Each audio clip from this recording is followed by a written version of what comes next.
Hey there, it's Dave Wood, and I wanted to do a quick video. This isn't going to be too long, actually, here, just because in a few minutes we got to go.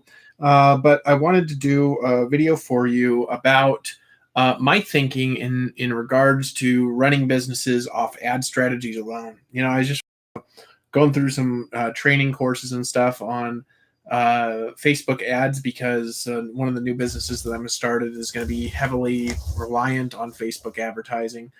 And there's some advantages, of course, to that kind of a business that I'm doing, and then there's some disadvantages. One of the advantages is that I can scale it very quickly, and I should be able to make money very, very, very quickly. Especially, I've got a friend that's going to be helping me out to kind of get it off the ground, who I'm working with, and that's going to start a spawn of new businesses. You know, and the reality is that here's the thing here's the thing that I just want you to understand is, I ran a company and we wound up doing like $200 million in sales. And the best part about that company is the thing that I still have from it, which is the website and the content network, right? It's the two things that I still have. Now, I don't have it up. It's just because I'm not a server expert and stuff like that. And I've been trying to figure out how to get it up. And it's been ages since I've done anything like this. And it's just taken me some time, but I'll figure it out because I'm spending the time to do it. But while I'm doing that, what I'm doing is I'm working on launching another business that can make me, it can make me $100,000 a month, $200,000 a month, without needing to have my face on that business, right? Which to me is really valuable. And the reason is because when I originally launched Empower Network, of course, I launched it from a successful brand. And so if I get my brand back up to making 50, 60, 70, 80,000, $100,000 a month, then it's very easy for me to put my face on something and use some of that money to clean up my brand and whatnot, and then to go get funding, and then to go get more funding and stuff like that. And maybe we need funding. Maybe we'll just grow. The reality is, though, I think that we do need funding to do what I want to do. We do. Just not initially. We might not need it initially, And so my point with that is that I built up this giant company, okay? And the giant company that I built up had a lot of value to it. It was a cash flow animal that had a lot of value. It helped a lot of people make money in a lot of different ways. And the real value, though, was what? The real value of that brand long term is still the value that it has today, in that I still have all of the content that everybody created for that website. I still have all the content. I still have all the comments. I still have all the software. I still have all the data. And I built up this essentially, giant storehouse of data that then in that company, we can use that data to really, really, really, really, really, really just make a lot of money, in the marketplace once we relaunch, by taking what we did before and then monetizing the data in the sense that we take the success of what we did and then we target a new market that is outside of the people that I was working with really before. But those people, a lot of them will come back when they just see the content is live and they find themselves in the search engine, or they find a Empower Network blog post in the search engine, and they'll just link back to a capture page for one of the active affiliates or whatever, right? But the reason I wanted to make this video is I wanted to talk about sustainable business models for a little bit. Okay. When I got started online, the one thing that I knew that I wanted something that was a sustainable business model. And a sustainable business model, if you look in our space on like what's sustainable over a long period of time, the things that are sustainable over a long period of time are brand stations. Things like Mike Dillard has. I can't remember the name of his Self-Made Man. Okay. That is a long-term business model. Self-Made Man is, right. It's a podcast brand that sells other things, and then he goes around and interviews, experts and people that own billion-dollar companies and people that have done $100 million in sales. And the value of that is that as the economy expands, there's a never-ending supply of those people. So right now he owns, because of the brand, the number one personal development podcast on iTunes, which is actually very, very, very, very difficult place to be. And that positions him as an expert to where he is a go-to resource, right? To where, he's got billionaires coming to him at this point, and he's got people that do maybe no billionaires really come to him. Maybe he has to go to them, but the people that do 100 million a year, 50 million a year, they all go to him, and they say with him, they're like, let me do an interview on your show, because they want the brand exposure from just being on his show, because his show gets so many downloads, right? And so he's got this content-based brand engine that you go onto his site, and then you have all the free podcast episodes, which is predominantly what I listen to. And then that will upsell you into paid courses and paid content on his site, The Self-Made Man. So now all of a sudden he can sell courses on how to write business plans and how to create businesses, and because of all the traffic that he's getting from the content. So people are like, wow, if this content is so valuable, right, from the free content that I'm getting, what would happen then if I pulled out my credit card and I made a decision to buy? And then people pull out their credit cards and they make a decision to buy, right? And so the value in creating a brand from a content perspective is that there's never going to cease being people that align with your particular philosophies, right? So some of my philosophies, for example, I've got one blog right now, and I'm working on getting my other blogs back up. And I would do that a lot faster with some money. So I might actually just go make money from my new business and then take some money and hire somebody to do this, because if I can't figure it out in a few days, maybe that means I'm not supposed to figure it out, that I'm supposed to get somebody else to do it, which is really what I would like to do. But the value in having a content-based brand is several things. Number one, a content-based brand, in addition to ad spend, can also generate traffic via SEO and podcasting, okay, and YouTube, right? Those three things: SEO, podcasting, and YouTube, right? SEO, podcasting, and YouTube. And it can also generate social media traffic from Facebook, from Instagram, from Twitter, and from all of the major social media outlets that exist today, right? A content engine can do that. Something that is going to have a hard time. Hold on, let me get some water.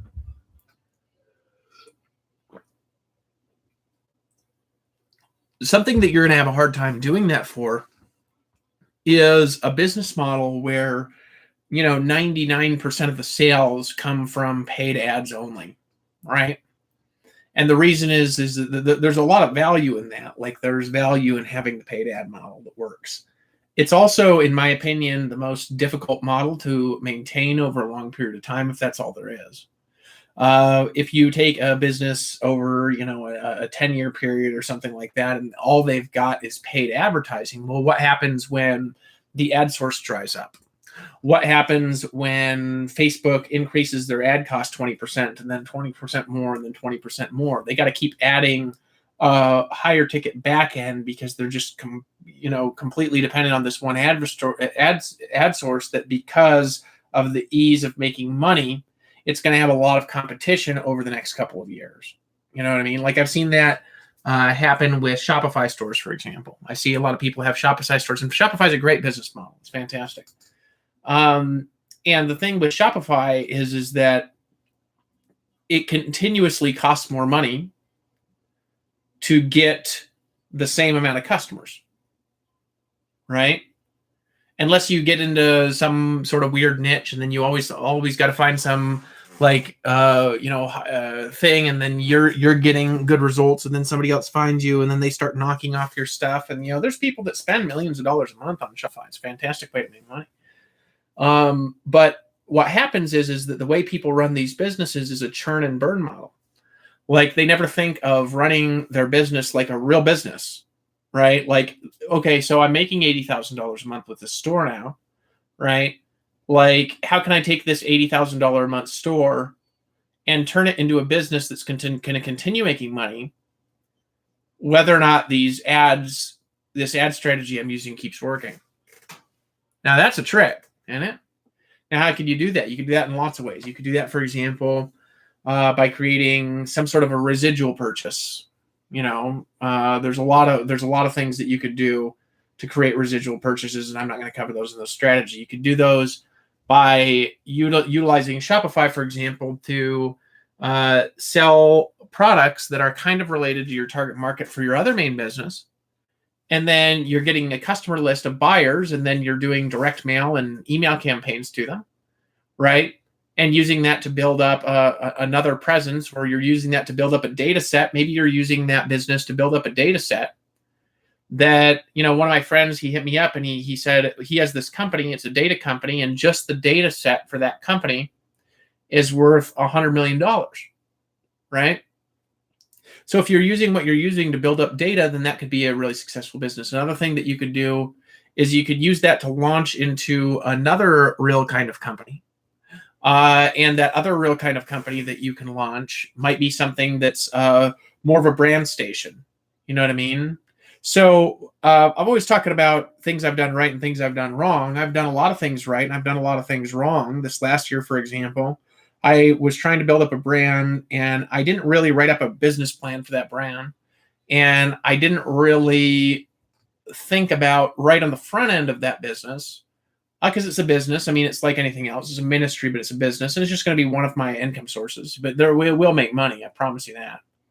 And what I didn't do on that was I didn't set it up in a way with good psychological framing, with good vision that flowed together and made sense in a way that people understood. And then I didn't go and target a market outside the people that I know, because the reality is the people that I know, right, they're never going to pop on a spiritual movement thing that they didn't meet me like that and listen to the teachings. They're just not going to do it. They're people that I know. It's the prophet in their own hometown syndrome, right?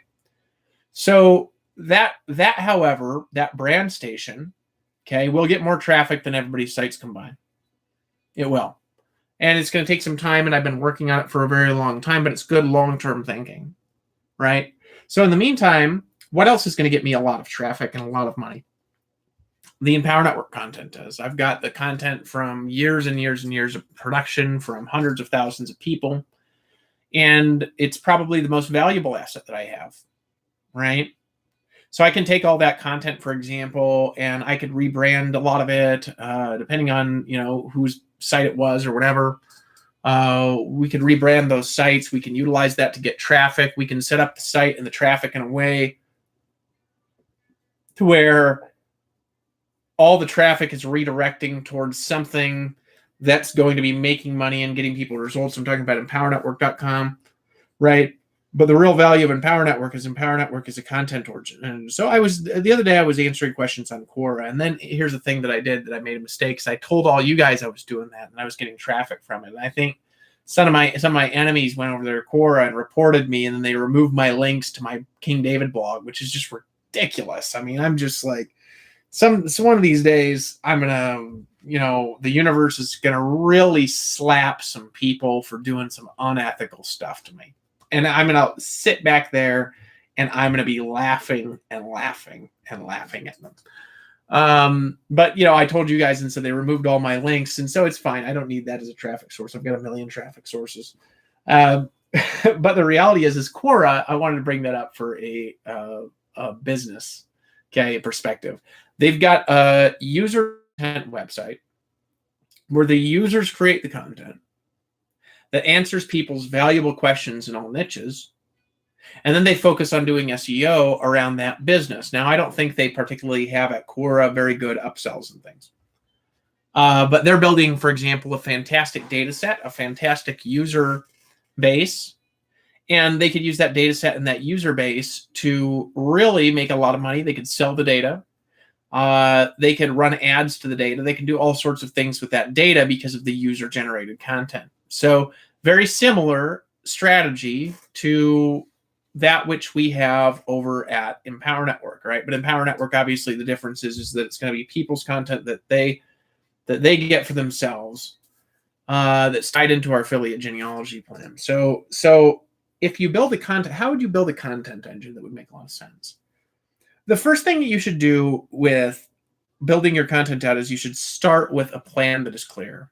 Because if you don't have that clear game plan that you need to really run a successful business, if you don't have that game plan, you're going to be writing content that's all over the place. And that content that is all over the place, right, is not going to attract the target audience that you want. It's not going to have the proper psychological calls to action. You're not going to be excited about it enough, long term enough, to really build a business around it. But the way that I would do it is I would get, go to Neil Patel's site or go to my site, and you kind of like look at a good layout for a website, right? Research the right plugins to get. Look at a site like RayHigdon.com. Ray Higdon's a fantastic site and somebody that I taught a lot of blogging strategies years ago when I was working in his downline. I always love Ray Higdon.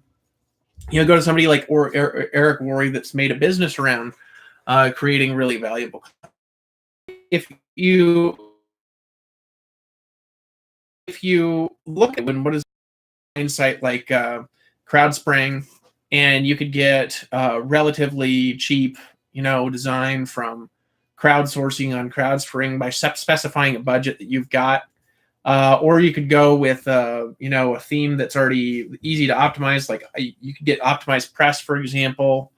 And use something like that just kind of is point and click to do all the things that you want. You can go into WordPress and use one of their professional themes, which is what I like to do, because they're very easy to customize and they're very beautiful and they load very quickly, right? And then what you do is you would start with the system. So let me explain what, if I had one thing to do over, for example, last year, what would I do? I would start my business over at my ministry over at the keepteachingsofkingdavid.com with a plan. And this is the same thing that I'm going to do. It's just going to take me a little bit longer because I'm kind of going backwards now. Right. And then I would do the layout. Okay. And make sure that all of the psychological flow on that page leads to good sales strategies that are actually related to what I'm talking about on that blog. So probably on that blog, for example, I'm not going to promote Empower Network directly. I'll promote it indirectly. Right now I have a link to my Empower Network funnel. So what I'll do is I'll promote my presidential campaign through Empower Network from that blog. Because that actually makes a lot of sense to promote that from that blog, right? Because I'm talking about it all the time there. And I would do, a sales video or something like that made sense for the presidential campaign that then got people to just join Empower Network and say, I'm going to run the whole campaign from a people's movement or something like that, and then rally people around an idea so I don't even need political donations. You know what I mean? That would be a way that, or I would get people to donate $25 a month or $100 a month or something like that, just straight into a political donation. And then maybe back end those people into Empower Network, or I would do some retargeting to get them into Empower Network or something like that. But having the psychological flow from the content that I'm talking about and the vision and the game plan that I'm talking about into a flow that makes sense for what I'm actually focused on doing there. Okay. And the change that I'm focused on creating there. And then that's more of a congruent pitch than kind of what I've got going on there right now. Does that make sense? And so this is just thinking back from like what I've done right in the past and what I've done wrong in the past. I've done this right and wrong many times. This is not my first time I'm doing something that was a little bit out of order, but sometimes it's taken me a very long time to get ideas off the ground. You know what I mean? It took me 1 year of obsessing over the idea of Empower Network before I figured out how to launch Empower Network, right? It took me a year of obsessing over it. And this is a much more complex idea. And it's also an idea that I didn't know how to convey as well. So it's taken me a little bit longer, but it won't take me much more longer, because I'll tell you what's going to happen, okay, well, I don't need to talk about what's going to happen on this channel. So I hope that this helped you. The reason why you want to have a business that is content-based around your personality is because you always are going to be able to take care of your personal brand, and you're not always going to be able to take care of your company. I think that I've demonstrated that. I mean, I had a hard time even taking care of my company. I mean, my company, in one sense, destroyed my personal brand. Really, I destroyed it, but it was before I had a company. I never had a problem with my personal brand. You know, the company actually messed up my personal brand. It wasn't myself. It was the company. Because people love working with me. People love being my team. You know what I mean? It's their favorite thing. It's their favorite person to be around all the time. And everybody agrees with that. When I'm in my prime, I'm a favorite person to be around. Not anywhere near as favored as I'd be right now for people. They just don't know that yet. So the reality is you build your brand around yourself, you know, yourself. You build your brand around yourself. And then what you do is from that attention you're getting to your own brand, you call people on the phone, you close them and stuff like that. You know, you send them through funnels and you close them and upsell them. You hire closers to close and upsell them. You focus on copywriting. So you gradually focus towards higher and higher and higher and higher and higher paid activities. And really, I don't think there's any activity that is higher than getting on the phone and closing the right people. Anyways, I hope this helped you. It was a little bit all over the place. It was a little rambly. I didn't write out a plan before I did this video. The purpose of this video was to help you in your thinking and in your strategy and in your way of going about building your business, right? Appreciate you.